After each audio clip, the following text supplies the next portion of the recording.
Hello hello student, सभी के लिए राम राम, सभी के लिए राधे राधे। तो आप सभी का आपके अपने ऑनलाइन प्लेटफॉर्म पर हार्दिक स्वागत है। जैसा कि आप सभी को पता होगा कि जो हमारा कल का अति महत्वपूर्ण टॉपिक था वो था आरटीई 2009, यानी कि राइट टू एजुकेशन 2009 क्या था, कब लागू हुआ, इसमें कितनी धाराएं थी, इसमें कितनी अनुसूचियां थी, इसके बारे में हमने आपके लिए विस्तार से अध्ययन करवाया। आरटीई 2009 में जो अपन की पहली धारा थी वो बताती थी कि आरटीई होता है। उसके बाद जो दूसरी धारा थी वो क्या बताती है, अपन की शब्दावली के बारे में बताती है। और जो धारा 3 थी वो ये बताती है कि जो 3 बच्चे हैं तो एक क्या निःशुल्क अनिवार्य शिक्षा के बारे में भी बताती थी। धारा 4 में क्या उम्र आधार पर अपन को प्रवेश दिया जाता था। धारा 5 क्या कहती थी, धारा 5 ये कहती थी 5 उंगलियों में अपन को टीसी देनी है। समझ रहे हो कि नहीं, 5 उंगलियों में अपन को टीसी देनी है। यहाँ तक आपके अच्छे समझ में आ गया होगा। धारा 6 क्या कहती थी, मैं आपके लिए बता रहा हूँ। आरटीई 2009 राइट टू एजुकेशन 2009 की जितनी भी धाराएं थी उनको शॉर्टली रूप में जो मोस्ट धाराएं उनको बता रहा हूँ। धारा 6 यानी कि स्कूल से और घर की दूरी कितनी है, ये अपन के धारा 6 के अंतर्गत आता था। जो धारा 7 थी इसमें क्या है कि अपन की केंद्र सरकार और राज्य सरकार दोनों साथ साथ होती थी। समझ रहे हो, केंद्र सरकार और राज्य सरकार दोनों साथ साथ होती थी। उसके बाद में सरकार के बाद में प्राधिकारी, यानी धारा 8 में अपन के प्राधिकारी हो जाता था। धारा 8 में अपन की राज्य सरकार हो जाती थी। उसके बाद में धारा 9 में अपन का प्राधिकारी, 10 में अपन के माता पिता, 11 में अपन के क्या हो जाता था, आंगनवाड़ी हो जाती थी। धारा नंबर 12 में क्या 25% निःशुल्क, क्या 25% निःशुल्क। 13 में 13 नंबरी छात्रों पर अपन 10% जुर्माना लगा देते थे। और धारा 14 में यानी अच्छे बच्चे बालक हैं तो उनको प्रवेश से नहीं रोकना चाहिए। धारा 15 15 दूना 30 सितंबर तक एडमिशन ओपन होने चाहिए।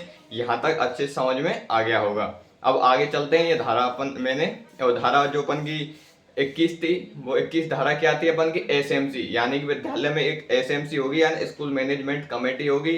धारा 22 यानी कि उसके कार्य क्या है, यानी एसएमसी के कार्य क्या है, जैसे मिल्क पाउडर आदि जो वितरित होते हैं स्कूल में तो इनको कौन वितरित करता है, तो एसएमसी के द्वारा ये वितरित किए जाते हैं। समझ रहे हो। धारा 27 में ये कि अपन बेफालतू के काम शिक्षक से नहीं करवा सकते। धारा 28 में ट्यूशन बंद करना पड़ेगा। धारा 29 में यानी कि अपन के RSCERT द्वारा पाठ्यक्रम और मूल्यांकन की प्रक्रिया की जाएगी। ये अपन का कौन सा आरटीई 2009 समाप्त हो जाता है। अब अपन का अति महत्वपूर्ण टॉपिक रहेगा क्या, आरटीई 2011 यानी राइट टू एजुकेशन 2011 क्या है। इसके बारे में आज हम विस्तार से अध्ययन करेंगे और ट्रिक्स के माध्यम से आपके दिमाग में एकदम सेट हो जाएगा। समझ लो कि नहीं। तो सबसे पहले ये देखो कि जो अपन का आरटीई 2011 है इसमें भाग कितने हैं, क्या इसमें भाग कितने हैं, तो इसमें 10 भाग हैं और 29 क्या है, धाराएं। क्या है, 29 इसमें धाराएं हैं। समझ रहे हो कि नहीं समझ रहे। तो इसमें 29 धाराएं, तो आरटीई 2011 है उसमें 29 धाराएं। जैसे अपन के 29 नियम, बिश्नोई संप्रदाय में कितने नियम थे, 29 नियम थे। इसी की तर्ज पर अपन के 2011 जो आरटीई है उसमें भी 29 नियम है, यानी कि नियमों को ही अपन धारा कहते हैं। ये तो है नहीं कोई फारसी को आंख होए, अपन नियमों को ही धारा कहते हैं। अब भाई साहब ये देखो कि जो अपन के 29 नियम या 29 धाराएं हैं वो क्रमबद्ध रूप से कौन कौन से हैं, कैसे हैं, और इन्हें सर जी हम कैसे याद करेंगे, तो इनकी टेंशन तुम कतई मत लो। क्यों, क्योंकि हर चीज की ट्रिक बनाई जाती है और इन्हीं ट्रिक्स के लिए आपको चैनल को सब्सक्राइब करना पड़ेगा, लाइक करना पड़ेगा, फॉलो करना। देखो धारा नंबर 1 क्या कहती है कि नाम, प्रसार और प्रारंभ। तो भाई साहब जैसे कोई आदमी है, यानी कोई भी हो, तुम हो या मैं हो, क्या तुम हो या मैं हो, हर कोई को अपना नाम 1 नंबर लगे। क्या लगे, अपना नाम 1 नंबर लगता है। तो अपन की धारा 1 क्या हो जाएगी, नाम, प्रारंभ, प्रसार, धारा 1 हो जाएगी। और हर कोई के नाम में 2 अक्षर होते हैं, 2 शब्द होते हैं। क्या, धारा 2 क्या हो जाएगी, शब्दावली। कितने शब्द होते हैं, 2 शब्द होते हैं। एक तो भाई साहब का ओरिजिनल नेम हो, जैसे भाई साहब मेरा सुनील, पीछे कोई एक बैक नेम हो जैसे सुनील चतुर्वेदी, तो दोनों ने जोड़ देंगे तो कितने है भाई साहब, 2। समझ रहे हो कि नहीं। एक तो सरनेम एक बैक नेम, तो समझ रहे हो 2 नेम है अपन को। तो अपन को ट्रिक याद करनी है, अपन को कोई वैज्ञानिक नहीं बनना है। समझ रहे हो कि नहीं। तो 2 शब्द यानी हर कोई को अपना नाम क्या लगे, 1 नंबर लगे, सबसे उत्कृष्ट लगे अपना नाम। उसके बाद में क्या, प्रत्येक आदमी के नाम में कितने 2 अक्षरों में, एक तो खुद को नाम जैसे सुनील, दूसरा चतुर्वेदी। ऐसे आपको नाम हो तो इसी तरह से 2 शब्द हो जाएंगे। उसके बाद में धारा 3 क्या होती है? एसएमसी के कार्य। समझ रहे हो कि नहीं? एसएमसी क्या? एक एस, एक एम और एक सी, तो कितने शब्द हैं, अक्षर है भाई साहब? 3। तो धारा 3 क्या? एसएमसी के कार्य। क्या? धारा 3 क्या? एसएमसी के कार्य। अब भाई साहब कार्य है तो उसके बाद में अपन एक समिति भी बनाएंगे, तो उसको क्या कहेंगे? कार्यकारी समिति। तो धारा 4 में क्या हो जाएगी अपन की? कार्यकारी समिति। पहले में सबसे अपन को कोई भी हो, यानी XYZ कोई भी व्यक्ति हो, उसको अपना नाम 1 नंबर लगता है, सबसे अच्छा लगता है। तो धारा 1 में नाम, प्रसार और प्रारंभ। धारा 2 में प्रत्येक नाम में 2 शब्द होते हैं, तो अपन की शब्दावली क्या है? धारा 2 में आ जाएगी। उसके बाद में अपन की क्या है? धारा 3 यानी SMC, एक S, एक M, एक C, स्कूल मैनेजमेंट कमेटी के जो कार्य हैं वो धारा 3 में आ जाएंगे। और जो कार्यकारी समिति है वो अपन की किसमें? धारा 4 में कार्यकारी समिति आ जाएगी। इसके बाद में अपन की जो धारा 5 है, तो धारा 5 में क्या आएगी? विद्यालय की विकास योजना। ये तो है नहीं, जैसे भाई साहब अपन कोई गांव को विकास कर रहे हैं, तो गांव को विकास कोई एक आदमी थोड़ी कर सके। पामे तो भाई साहब 1-2 जने अपन इतने बतेते हर जगह ते लाएंगे, फिर भाई साहब भी 5 आदमी मिलेंगे, 5 आदमी मिलके उस गांव का या उस विद्यालय का विकास करेंगे। तो विद्यालय का विकास धारा 5 यानी 5 आदमी मिलकर के उस विद्यालय का विकास आसानी से कर सकते हैं। धारा 6 क्या है? यानी विशेष प्रशिक्षण, यानी कि जैसे कोई अध्यापक है, कोई छात्र है, तो उसके लिए विशेष प्रशिक्षण का जो प्रावधान है वो धारा 6। अब जैसे भाई साहब कोई छक्का देगो, तो ये थोड़ी है जैसे अपन को रोहित शर्मा है, अब छक्का दे रहे हो तो वैसे थोड़ी दे देगो, वहां कम से कम 1000, 2000, 3000 गेंद खेले होंगे, यानी उसने प्रशिक्षण लिया होगा पहले, उसके बाद ही वो छक्का दे सकता है। तो जो धारा 6 है वो क्या है कि विशेष प्रशिक्षण, यानी कि विशेष प्रशिक्षण दिया जाएगा धारा 6 के अंतर्गत, जब भी भाई साहब वो छक्का दे सके। अब भाई साहब जब छक्का दे दियो, यानी धारा 6 कह रही है कि उसने छक्का दे दिया यानी कि उसके पास विशेष प्रशिक्षण है। अब विशेष प्रशिक्षण है तो भाई साहब बाकी गेंद तो अपन के विद्यालय क्षेत्र में गई। तो धारा 7 क्या कह रही है? विद्यालय क्षेत्र होगा। क्या होगा? विद्यालय क्षेत्र। धारा 7 क्या कहती है कि विद्यालय क्षेत्र होगा। क्या होगा? विद्यालय क्षेत्र होगा। अब जब भाई साहब विद्यालय क्षेत्र हो, जैसे धारा 6 कह रही है छक्का दे दियो भाई साहब, विशेष प्रशिक्षण होगा गेटिंग। धारा 7 कह रही है कोई दिक्कत वाली बात नहीं, विद्यालय क्षेत्र में वो गेंद चली गई। तो भाई साहब अब जो भागे प्राधिकारी या स्थानीय अधिकारी होंगे, उनका कर्तव्य बनता है कि वह गेंद उठा के लाएं और वह दोबारा बॉलर को दें। तो भाई साहब धारा 8 क्या कहती है? यानी कि अपन के विशेष अधिकारी या स्थानीय प्राधिकारी के क्या कर्तव्य होंगे? तो कर्तव्य होंगे भाई साहब गेंद उठा दो। तो धारा 8 क्या कह रही है? गेंद उठा के दो, यानी कि उनके विशेष कर्तव्य हो जाएंगे। क्या? राज्य व स्थानीय अधिकारियों के कर्तव्य। क्या? राज्य व स्थानीय अधिकारियों के कर्तव्य। अब भाई साहब कर्तव्य तो मैंने कर दिए, कोई दिक्कत वाली बात नहीं, गेंद लाट दे दी भाई साहब। लेकिन अब एक आदमी तुमने देखे होगा जब मैच चले तो वहां एक वर्ग सीट ले बैठे रहे, जो स्कोर सीट हो गए, तो स्कोर सीट में ऐसा छक्का दे दियो तो 6 के काट देगो, चौका दे दियो 4 के काट देगो, 1 रन लियो तो 1 के काट देगो, ऐसा करेगा नहीं। तो इसी प्रकार से जब भाई साहब अधिकारी अपन के करेंगे, तो जो स्थानीय अधिकारी होंगे वहां जब मैच चल रहा हो तो स्थानीय अधिकारी बैठ रहेंगे। क्यों? क्योंकि आज के जमाने में मैं और तुम दोनों ही अधिकारी हैं। क्यों? तीसरे की जरूरत ही क्या पड़ रही है? तो दोनों अधिकारी भाई साहब अपन ही वह अभिलेख कर देंगे। तो क्या? स्थानीय अधिकारी अभिलेख, यानी उसको क्या करता है स्थानीय अधिकारी? क्या करता है? धारा 9 कह रही है, धारा 9 क्या कह रही है कि स्थानीय प्राधिकारी अभिलेख करता है। अभिलेख मतलब उसे पन्नों में लिखता है। क्या? पन्नों में लिखता है। अब भाई साहब पन्ना में लिख दियो, उत्कृष्ट आदमी है, कोई दिक्कत वाली बात नहीं है। अब इसकी उत्कृष्टता के लिए हमें कुछ तो देना पड़ेगा इसको, तो भाई साहब कोई दिक्कत नहीं, इसके लिए 25% आरक्षण दे देते हैं। क्या? तो धारा 10 क्या कह रही है? इसके लिए 25% रिजर्वेशन। तो RTE के तहत कितना? 25% रिजर्वेशन दिया जाता है। कितना? धारा 10 क्या कह रही है कि RTE के तहत 25% जो सीट है उन पर रिजर्वेशन दिया जाता है। क्या? 25% सीटों पर क्या दिया जाता है? रिजर्वेशन दिया जाता है। आगे चलो, अब भाई साहब रिजर्वेशन दे दियो, तो अब भाई साहब रिजर्वेशन में ये थोड़ी है कि बैलेट की सीट है, सीट कोई दक्षिण अफ्रीका थोड़ी आएंगी, सीट तो अपन को यही राज्य में लानी पड़ेंगी। तो प्रत्येक बालक के लिए जो सीटों का पुनर्भरण है वो कहाँ से और कौन करेगा? तो भाई साहब राज्य सरकार करेगी। कौन करेगी भाई साहब? प्रति बालक जो राशि है, यानी कि राशि, जैसे तुम्हारी नौकरी लग गई तुमको ये कहने कि फ्री में कर लेंगे, क्यों? मुँह पते हैं कहते तगड़े इस वक्त कम नहीं हो। तो धारा 11 क्या कह रही है? प्रति बालक राशि का पुनर्भरण राज्य करेगा, यानी जो प्रति बालक जो राशि है उसका पुनर्भरण कौन करेगा? अपन की राज्य सरकार करेगी। समझ रहे हो? क्या कौन करेगी? राज्य सरकार करेगी। इसके बाद में चलो धारा 12। धारा 12 में क्या है, अब भाई साहब राशि को पुनर्भरण कर दियो, तो राशि को पुनर्भरण ये थोड़ी है कि हर कोई को कर देंगे, हर कोई को थोड़ी दे देंगे प्रत्येक वाले को, तो भाई साहब उसकी एक एज लिमिट भी होगी। तो धारा 12 क्या कहती है कि प्रत्येक जो अपन की ये आयु है उसका दस्तावेज चाहिएगा भाई साहब। ये नहीं कि तुम चले गए 40 साल के और कर ले सर जी मुझे रुपया दे दो, ऐसे नहीं मिलेंगे। तो एक आयु का सर्टिफिकेट चाहिएगा, उसके बाद में आपके लिए धनराशि प्रदान की जाएगी। धारा 12 ये कहती है। धारा 13 देखो, धारा 13 क्या कहती है, विस्तारित कालावधि। अब भाई साहब तुम पे थे आयु को दस्तावेज ले लियो वाने धारा 12 में, उसके बाद में वो कह रहे हैं कि अब भाई साहब अब तुम आराम करो, कोई दिक्कत वाली बात नहीं, तुम्हारे लिए पेमेंट तुम्हारे खाते में कर दिया जाएगा। तो धारा 13 क्या कहती है, विस्तारित कालावधि, यानी कि विस्तारित समय के लिए, और उसको पेंडिंग में पटक दिया जाता है। क्या पेंडिंग में पटक दिया जाता है, समझ रहे हो कि नहीं। यहाँ तक तो अपन की कितनी हो गई, धारा 13 हो गई, जो कि अति महत्वपूर्ण धाराएं हैं और अपन की एग्जाम की दृष्टि से वेरी वेरी मोस्ट है। अगर वीडियो समझ में आ रही हो तो चैनल को लाइक करें, सब्सक्राइब करें और कमेंट करते चलें। आगे की धाराएं यहाँ से स्टार्ट होंगी। धारा 14, क्या धारा 14, तो भाई साहब क्या है, अपन का 14 से अंग्रेजी में क्या कहते हैं 14, क्या कहते हैं 14, क्या कहते हैं 14। तो भाई साहब अपन की एज कौन सी हो जाती है, ये टीन एज, कौन सी टीन एज, 14 यानी 14, तो टीन यानी कि आरंभ, यानी भाई साहब विद्यालय में जाने की अब मान्यता ले लो, क्या मान्यता ले लो। क्या अपन वैसे तो भाई साहब 8 से 14 अपन की 6 मतलब जो 14 साल तक है तो अपन की प्रारंभिक शिक्षा रहे, तो भाई साहब 14 पीछे अपन विद्यालय की मान्यता ले लेंगे दूसरे की।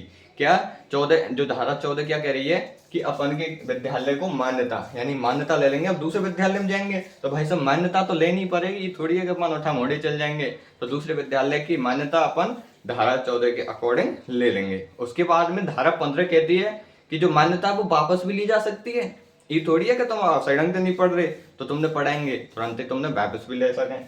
तो धारा 15 क्या कहती है, मान्यता वापस लेना, यानी कि मान्यता को वापस भी लिया जा सकता है। 14 में तो अपन को मान्यता दे दे भाई साहब, अब तुम्हारी आरटीई पूरी हो गई है, क्या धारा मतलब 14 साल के बाद, तो 14वीं साल में आपके लिए दूसरे विद्यालय में मान्यता दी जाएगी। उसके बाद में अगर तुम सही ढंग से नहीं पढ़ोगे तुम्हारी मान्यता वापस भी ली जा सकती है, धारा 15 कहती है। अब भाई साहब धारा 16 क्या कह रही है, आप अगर स्कूल में पढ़ने जाओगे तो आपके पास न्यूनतम योग्यता तो होनी चाहिए, क्या न्यूनतम योग्यता तो होनी चाहिए, यानी कि 16 साल की तो उम्र तुम्हारी होनी चाहिए, न्यूनतम योग्यता। क्या 16 साल की उम्र, यानी धारा 16 कह रही है कम से कम न्यूनतम योग्यता तो होनी चाहिए, यानी कम से कम तो तुम 16 साल के तो होने चाहिए, ज्यादा क्यों तो कोई दिक्कत वाली बात नहीं। अब भाई साहब ये बात हम तैयार कलेक्टर ने कही, अब हमारा दिमाग चकराओ क्यों, क्योंकि हम पैसे काम के आदमी, तुरंत हमारा दिमाग खराब हो जाए। दिमाग खराब है में हमारे जो द्वितीय को विचार है, द्वितीय को योग्यता, मिनिमम योग्यता, न्यूनतम योग्यता, वो शिथिलीकरण हो गई, यानी भाई की भाई रुक गई भाई साहब, सब आश्चर्यचकित है। क्यों, क्योंकि अब क्या करें, अब तो भाई साहब 16 साल तो मिनिमम चाहिए, हमने काम पे लगा दियो, लेकिन अब केस हो सकता है, तो भाई साहब सब विचार माई के माई रुक गए और दब गए। उसके बाद में धारा 18 आती है। धारा 18 कहती है कि न्यूनतम योग्यता अर्जित करना। धारा 18 कहती है कि भाई साहब अब तू 18 साल को है, कोई दिक्कत वाली बात नहीं है, अब तेने न्यूनतम योग्यता अर्जित कर ली है, अब तू खूब बेलदारी कर, खूब गोबर उठा, खूब कछुई कर, कोई प्रॉब्लम वाली बात नहीं है। क्यों, क्योंकि अब तूने न्यूनतम योग्यता धारण कर ली है या अर्जित कर रही है। ये कौन सी धारा 18 कहती है। उसके बाद में आ जाती है अपन की धारा 19। क्या धारा 19, अब भाई साहब जब न्यूनतम योग्यता अपन अर्जित कर लेंगे धारा 18 के तहत, यानी 18 वर्ष के अपन न्यूनतम योग्यता अर्जित कर ली, अब भाई साहब अपन खाऊंगे बेलदारी करवे, तो भाई साहब वेतन और भत्ते भी तो मिलेंगे। क्या वेतन भत्ते भी तो मिलेंगे। तो क्या है, धारा 19 कह रही है शिक्षकों के वेतन और भत्ते, क्या शिक्षकों के वेतन और भत्ते। तो भाई साहब अपन को पैसा मिल गया, तुरंत ही मिल गए क्या नहीं मिल गए, तो अपन को जब वेतन और भत्ते मिल गए तो इसका मतलब अपन को पैसा मिल गया।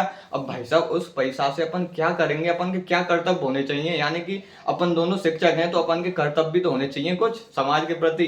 तो अपन के कर्तव्य क्या होने चाहिए, धारा 20 कह रही है शिक्षकों के कर्तव्य क्या होने चाहिए। क्या शिक्षकों के कर्तव्य क्या होने चाहिए। धारा 19 में अपन को वेतन भत्ते मिल गए, 18 में न्यूनतम योग्यता अर्जित कर ली, 17 में अपन का क्या हो जाएगा, अपन के विचार वहीं रुक गए। 16 में क्या है, कम से कम भाई साहब अतिरिक्त तो चाहिए। 15 में क्या है, अपन की जो मान्यता है वो विद्यालय की वो वापस भी ली जा सकती है। 14 में अपन के लिए मान्यता दी जाती है, समझ रहे हो। इसके बाद में अपन धारा 21 में क्या है, छात्र और शिक्षकों का एक निश्चित अनुपात होना चाहिए। जो आरटीई 2009 में कौन सी धारा है, धारा 25। कौन सी है, धारा 25 आरटीई 2009 में। और आरटीई 2011 में कौन सी है, धारा 21। यानी छात्र और शिक्षकों का अनुपात होना चाहिए एक निश्चित। ये नहीं है कि 200 छात्रांना अकेलो शिक्षक पढ़ा दे। ये होना चाहिए कि 30 छात्रों के लिए इतना, 35 छात्रों के लिए इतने शिक्षक होना अति आवश्यक होता है। समझ लो। इसके बाद में क्या है, धारा 22। धारा 22 में क्या है, जैसे 1-2 यानी दोनों अलग अलग हैं, तो एक पाठ्यक्रम और एक मूल्यांकन कौन करता है, कौन निर्धारित करता है, RSCERT। 1978 में इसकी स्थापना हुई थी। तो समझ रहे हो कि नहीं, या धारा 22 में पाठ्यक्रम और मूल्यांकन होगा, जो कि धारा 29 में, आरटीई 2009 की धारा 29 में पाठ्यक्रम और मूल्यांकन है, RSCERT के द्वारा किया जाता है। और 2011 में कौन सी में, धारा 22 में है। इसके बाद में चलो धारा 23। धारा 23 का मतलब क्या है कि 2 और 3 कितने हो गए, 5। यानी कि 2 + 3 कितने हो गए, 5। 2 और 3 कितने हो गए, 5। 5 है तो भाई साहब प्राथमिक शिक्षा है, कौन सी है, प्रारंभिक शिक्षा प्रमाण पत्र। यानी प्रारंभिक शिक्षा का भाई साहब प्रमाण पत्र देते हो, क्यों, क्योंकि तुम तो 5 ही पास है। 3 और 2 कितने है, 5। 2 और 3 कितने है, 5। 5 है तो प्रारंभिक शिक्षा का प्रमाण पत्र देते हो, तुम तो 5 ही पास हो, कोई दिक्कत नहीं है। आगे चलो, धारा 24। 24 को मतलब यह है कि भाई साहब अध्यापक की शिकायत का निवारण। क्या, अध्यापक की शिकायत का निवारण करो। 24 यानी तुम्हारी चॉइस क्या है, तुम्हारी चॉइस ये कि अध्यापक की शिक्षा, जो अध्यापक की जितनी भी शिकायत है उनका निवारण होना चाहिए। ये हमारी चॉइस है। चॉइस यानी 24 क्या है, यानी कि अध्यापक की जितनी भी शिकायत है उनका निवारण होना चाहिए। उसके बाद 25 क्या है, अब भाई साहब जो अध्यापक की तुमने शिकायत निवारण कर दी, तो ये थोड़ी है कि हम बैल तो हमारी नहीं होगी, तो हमारी होगी, हमारे मैया बापन की होगी। तो धारा 25 कहती है कि जो अपन के, जो अध्यापक के, जैसे अध्यापक के बाद में क्या है, माता पिता और बालक की जितनी भी शिकायत है उनको भी अपन को हल करना है। क्या, धारा 25 कहती है कि माता पिता और अपन के जो बालक हैं उनकी भी शिकायत को अपन को हल करना है। 24 में क्या, ओनली शिक्षक की शिकायत का निवारण करना। क्यों, क्योंकि ये हमारी चॉइस है कि हम शिक्षक की जितनी भी शिकायत है उनका निवारण करें। समझ लो। धारा 25 तक आपके अच्छे से समझ में आ गया होगा। अब धारा 26। धारा 26 में क्या है, यानी कि 6 और 2 8। क्या, 6 और 2 8। 8 में क्या होती है, बाल्यावस्था। क्या होती है, बाल्यावस्था। तो भाई साहब बाल्यावस्था है गई, तो बालक के अधिकार भी तो होंगे, तो उनके बालक के अधिकारों का संरक्षण का आधार। धारा 26। धारा 26 क्या हो जाएगी, बालक के अधिकारों के संरक्षण का अधिकार। क्या, यानी बाल अधिकार संरक्षण का अधिकार। यानी 2 और 6 कितने कहेंगे, 8। क्या, 2 और 6 के 8। 8 को मतलब बाल्यावस्था। बाल्यावस्था में अपन क्या करेंगे, बालक के जितने भी अधिकार हैं उनका संरक्षण का एक निश्चित आधार बनाएंगे। ये नहीं कि उनको हम वैसे ही बिना कोई एक पैमाने के और निर्धारित कर देंगे, एक निश्चित आधार बनाएंगे। धारा 27। धारा 27 में क्या है कि जो बाल अधिकार संरक्षण है उनकी शिकायत नीति होनी चाहिए। क्या, धारा 27 में क्या है कि जितने भी बाल अधिकार संरक्षण नियम है, यानी कि 2 और 6 कितने हो गए, 8। कितने हो गए, 2 और 6 कितने हो गए, 8। 8 मतलब बाल्यावस्था। बाल्यावस्था मतलब यानी बालक के संरक्षण के जितने भी अधिकार हैं उनका एक निश्चित पैमाना या निश्चित आधार होना चाहिए। क्या होना चाहिए, निश्चित पैमाना या निश्चित आधार। तुम्हारे समझ में आ रहा होगा, क्यों, क्योंकि समझाइए सारा। आगे देखो, धारा 27 यानी बाल अधिकार संरक्षण शिकायत नीति। यानी 27 में क्या है, बाल अधिकार संरक्षण जितने भी अधिकार नियम हैं उनकी शिकायत की एक नीति होनी चाहिए। वो नीति क्या है इसके बारे में भी बताया जाता है। आगे चलो, आगे कौन सी अपन की, धारा 28। धारा 28, धारा 28 कौन सी, धारा 28 यानी कि राज्य सलाहकार परिषद। यानी धारा 28 कहती है कि एक राज्य में सलाहकार परिषद भी होनी चाहिए। ये तो भाई साहब आरटीई 2011 की है, लेकिन आरटीई 2009 में कौन सी धारा है जो कहती है कि राज्य सलाहकार परिषद होनी चाहिए, तो वो कहती है अपन की धारा 34। और केंद्र और राज्य दोनों अलग अलग होंगी। ये आरटीई 2009 की कौन सी धारा कहती है, धारा 33 कहती है। समझ लो, ये हो जाएगा। और आपके लिए प्रत्येक टॉपिक इसी तरह से, जो भी कठिन टॉपिक है उसको कमेंट करके बताओ मेरे लिए, और तुरंत आपके लिए उसकी शानदार ट्रिक बना दी जाएगी और आपके बीच में प्रस्तुत किया जाएगा। आपकी इतनी अच्छी समझ विकसित कर दी जाएगी जिससे कि आपका उस टॉपिक को भूलना एकदम असंभव हो जाएगा।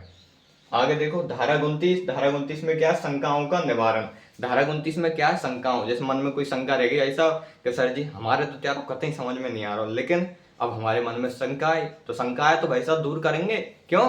क्योंकि क्रिया से संक्रिया बने, संक्रिया से समस्या बने, समस्या ही अपन की विषय वस्तु है। क्या समस्या ही अपन की क्या है, विषय वस्तु है। समझ गए होंगे तब मैं खाले को खा के टॉपिक है बुद्धि में डायरेक्ट है, समझ रहे हो। धारा 29 क्या कहते हैं, शंकाओं का निवारण होना चाहिए। क्या मन में जितनी भी शंकाएं हैं उन सभी का निवारण होना चाहिए। क्या होना चाहिए, निवारण होना चाहिए। अब एक बार आपके लिए पुनः इसका रैपिड रिवीजन करवा देता हूं जिससे कि आप समझ जाओ। धारा 1 में क्या है, नाम, हमारा नाम 1 नंबर है। धारा 2 क्या है, शब्दावली, हमारे नाम में कितने 2 शब्द हैं। उसके बाद धारा 3 यानी एसएमसी के कार्य, एसएमसी 3 शब्द हैं तो एसएमसी के कार्य। उसके बाद में क्या है, कार्यकारी समिति, धारा 4 में कार्यकारी समिति। उसके बाद विद्यालय विकास योजना, विद्यालय के विकास की योजना कितने 5 जने मिलकर बनाएंगे, कितने 5 जने मिलकर बनाएंगे। अब जब अपन छक्का देंगे तो एक विशेष प्रशिक्षण होना चाहिए। क्यों? क्योंकि रोहित शर्मा यही नहीं देते भाई साहब। तो जब छक्का दे दियो तो धारा 6, उसके बाद धारा 7 क्या करिए, एक विद्यालय क्षेत्र में वो गेंद जाके गिरेगी। गेंद जाके गिरेगी तो भाई साहब स्थानीय अधिकारी और प्राधिकारी जो राज्य के होंगे उनका कर्तव्य बनता है कि उस गेंद को उठा के लाएं। ये धारा 8 कहती है। धारा 9 क्या कहती है, स्थानीय प्राधिकारी अभिलेख, यानी जो स्थानीय प्राधिकारी हैं वो उसको लिखें कि भाई साहब इतने रन बना दिए या क्रिकेटर ने अच्छो क्रिकेटर है, अच्छो बॉलर है, समझ लो। उसके बाद में 10 में 25% रिजर्वेशन दे दो उसके लिए। और उसके बाद में 11 में क्या है, राज्य पुनर्भरण करेगा उसकी राशि का, जितनी राशि मिलेगी प्रति बालक जो राशि है उसका पुनर्भरण राज्य सरकार करेगी। 11 यानी धारा 12 में क्या है, यानी कि आयु का अपन का प्रमाण पत्र होना चाहिए, यानी कि जो आयु है उसका दस्तावेज होना चाहिए। 13 में क्या है, विस्तारित कालावधि, क्या विस्तारित कालावधि। 14 में क्या है, 14 में अपन क्या, विद्यालय की मान्यता। 15 में क्या, मान्यता को वापस भी लिया जा सकता है। 16 में क्या है, कम से कम इतनी तो उम्र होनी चाहिए, यानी न्यूनतम योग्यता। और भाई साहब जब 17 में कलेक्टर को पता चल गए तो तुरंत हमारे विचार माही रुक गए, तो क्या हो जाएगा, न्यूनतम योग्यता शिथिलीकरण। क्या हो जाता है, न्यूनतम योग्यता शिथिलीकरण।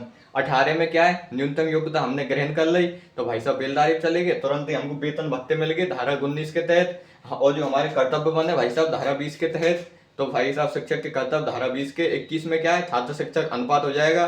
22 में क्या है, अपन के पाठ्यक्रम और मूल्यांकन हो जाएंगे। धारा 23 में क्या है, जैसे प्रारंभिक जो अपन के विषय है उसका प्रमाण पत्र दिया जाएगा। धारा 24 में क्या है, 24 में हमारी चॉइस है। चॉइस में क्या है कि जो अध्यापक है उसकी शिकायतों का निवारण करना चाहिए। धारा 25 में जो अपन के बालक है उसके माता पिता है उनकी शिकायतों का जो वो मतलब निवारण करना चाहिए। धारा 26 में 6 और 2 8 मतलब बाल्यावस्था, तो बाल संरक्षण अधिनियम के एक मतलब एक पैमाना निश्चित करना चाहिए। धारा 27 में क्या है, धारा 27 में बनकर बाल अधिकार संरक्षण शिकायत नीति, बाल अधिकार संरक्षण शिकायत नीति होगी।